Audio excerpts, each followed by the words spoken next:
Buenas noches. Esta es la segunda entrega del proyecto de robótica donde se realiza un robot antropomórfico de 6 grados de libertad. Presenta el equipo 1 conformado de Ochoa Ferrado Luis Fernando, Bernal González Marco Antonio, García Martín Fernando Arturo y Figueroa Brandon.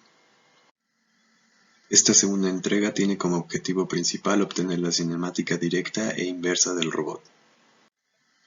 El modelo de cinemática directa del robot se obtuvo mediante el método de Danavid-Hartenberg, las ecuaciones para obtención de la posición del efector final del robot antropomórfico. Se comenzó por numerar los eslabones y las articulaciones, tanto del cuerpo del robot y de la muñeca esférica.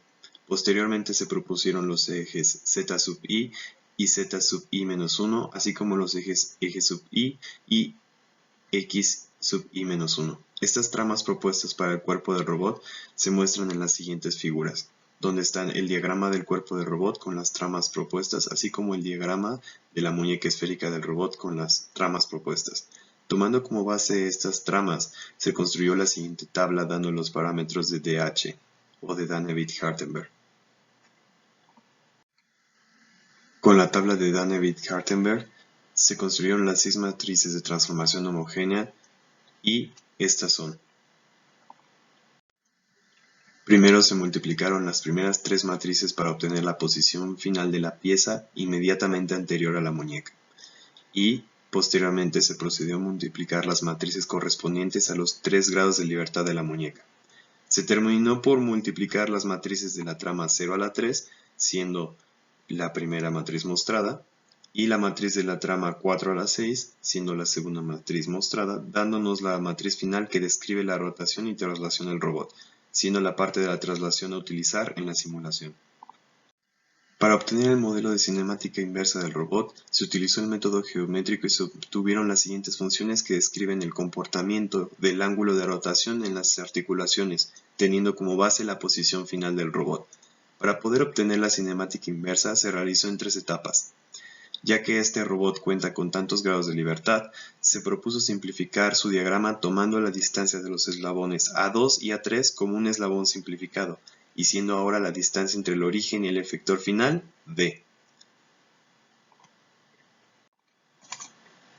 Θ2 se propuso ser el ángulo de esta simplificación, siendo a su vez descompuesto en θ1 y θ0. Por último, las posiciones finales de este eslabón simplificado se toman como los catetos adyacente y opuesto del ángulo de simplificación θ2. Se continuó por hacer la simulación en PyTransform 3D. El modelo previamente hecho en NX se exportó en formato .stl para su futura referenciación dentro del archivo URDF. Se programó el archivo URDF utilizando lenguaje XML y bloc de notas. Se comenzó por programar los eslabones donde se definió el material, el color, la posición, la orientación y posteriormente se programaron las articulaciones, definiendo también su tipo de articulación, su orientación y posición. En la siguiente figura se muestra un extracto del mismo código. Una vez terminando el código URDF, se simuló utilizando el módulo TrimMesh de Python. Con esta simulación se comprueba que las tramas están bien orientadas y posicionadas, así como sus respectivas mallas. Esto se puede apreciar en la imagen de la derecha.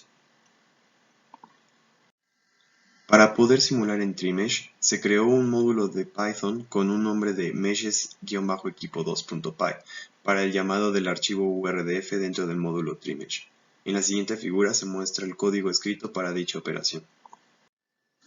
Para la simulación correcta de PyBullet se requirieron 2 archivos principales, siendo el primero open.py para la ejecución de la simulación y para comprobar que la cinemática fue correctamente obtenida, y el archivo asimov.py siendo el código con las funciones de cinemática directa e inversa previamente obtenidas. En las imágenes se puede apreciar el código. Siendo el objetivo principal de esta segunda entrega la simulación del robot tanto en PyTransform 3D y en PyBullet, así como la correcta obtención de la cinemática directa e inversa del mismo, se adjuntan las evidencias de ambas simulaciones. En el lado izquierdo se puede apreciar la simulación en TrimMesh y del lado derecho la simulación en el módulo PyBullet. Además, se adjunta la evidencia de los valores obtenidos con las funciones de cinemática inversa y directa, comprobando que va a haber un desfase minúsculo en ellos y puede significar la necesidad de mejorar el modelo de cinemática, ya sea directo o inverso.